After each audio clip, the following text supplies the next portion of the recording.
Hey guys, welcome back.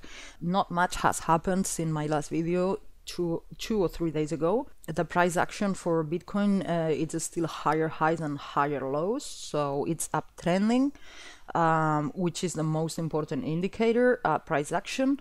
But the thing is, every other indicator is pointing to be cautious. So, okay, this is the uprising wedge. That's how I draw it, from this high to this high. We haven't broken this wedge on the way up, so I would still be expecting a little bit of pullback and see what happens if we test the bottom of the wedge.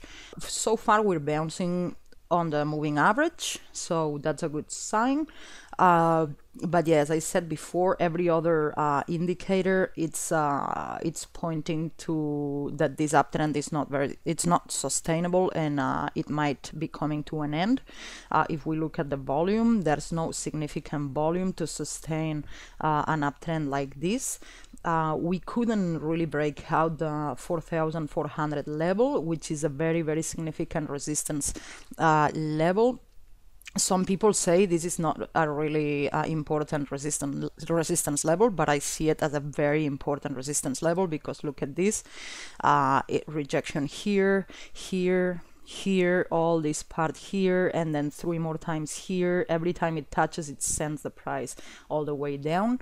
Not only that, this 4,400 level is also a Fibonacci line that was set there since the beginning of times. If you use the Fibonacci retracement tool from the previous bubble in 2013, you're gonna get a line here at 4,400 and also a line here at 4,120. I mentioned these two lines many times in my past videos, and they were always very important levels. Look at this one here, for 4,120. Here, it rejection everywhere. It was support here, and then important resistance here, support here. So yeah, these two lines from 4,120 to 4,400 are very significant support and resistance lines. So yeah, you can see the divergence from the new highs. There's it's like it's struggling to make new highs. We haven't broken out the 4,400. It was broken for a minute, and then it came back down straight away.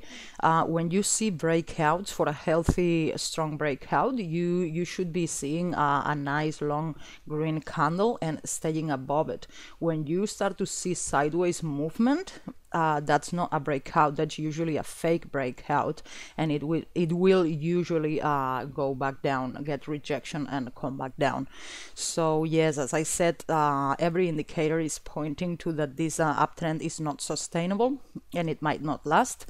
Now, I'm not suggesting to sell or short or anything like that.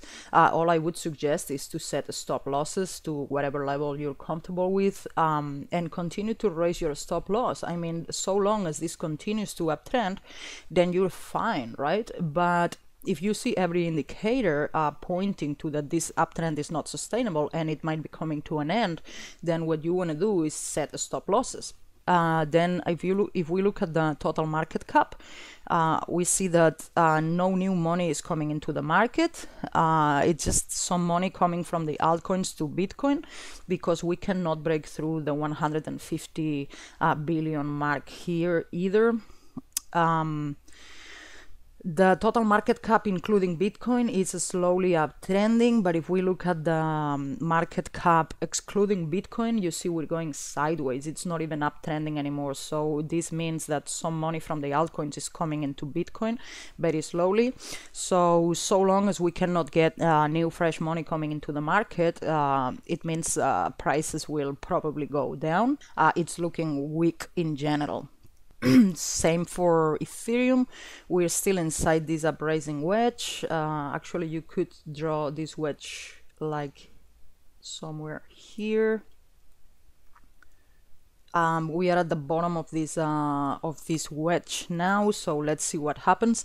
I'm surprised actually that Bitcoin is doing better than Ethereum, because the hard fork for Ethereum it's closer than the one for Bitcoin. So I would expect Ethereum to go up. Like I would expect some money coming from Bitcoin to Ethereum, but it's not happening. So yeah, I have no idea, but it's signaling for the same. See, we can't even make higher highs anymore for Ethereum. I'm in the 4-hour chart.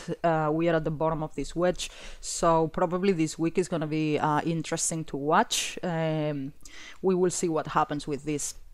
The one coin I see it could be interesting maybe is a Dash. I was looking at the chart for Dash. I draw this uptrending channel ages ago. I haven't checked this chart for a long time, and I was looking at this chart yesterday, and this channel is still the price is still respecting this channel. And now I put this numerical indicator on, and I see we're almost about to hit a number 9 here. This is the one-day candles for Dash versus Bitcoin. We got a 9 here to buy, we got a 9 here to sell, and now we're about to get a 9 here to buy. So I would be watching this for the next 2 days. If we get a 9 and after that a green candle, I would be looking to buy Dash versus Bitcoin. But of course, there's no, it's not 100% is going to bounce. That's why I would wait for confirmations. And even with that, this happened here as well. When we touch the bottom of this channel, you see this long red candle, and then sideways movement, and then a bounce with a green candle for the daily candles. So that's a strong sign to buy. But look, if you would have bought here, you would have gone all the way down here. So it can happen here perfectly again. So I would be waiting for a 9, for a green candle, and if I enter the long position for Dash, I would for sure be using a stop loss just in case something like this happens, because you know trends can reverse on you anytime. So you have to be very careful.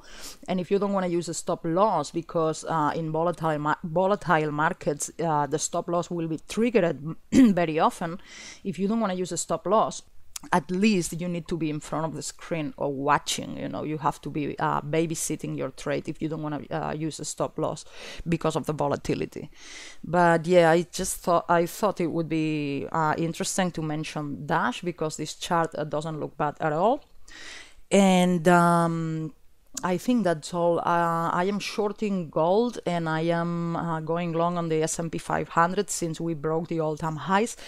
Maybe I will be showing the charts on a separate video, but what I saw in the S&P 500 is a nice breakout, not like what's happening with Bitcoin, that we cannot even break out and we're going sideways.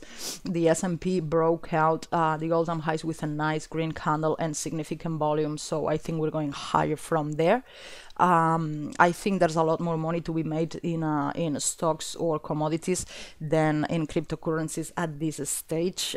We are at very high levels, and this looks very, very much like any other market top, where you go back to normal and then you get a reversal, just like we got it here. So I still think we can break the all-time highs after the hard forks, but for right now, this is like telling you to be very, very careful. Okay, so I think that's all. I'm going to leave the video here. Thank you very much for watching, and I'll see you soon. Bye.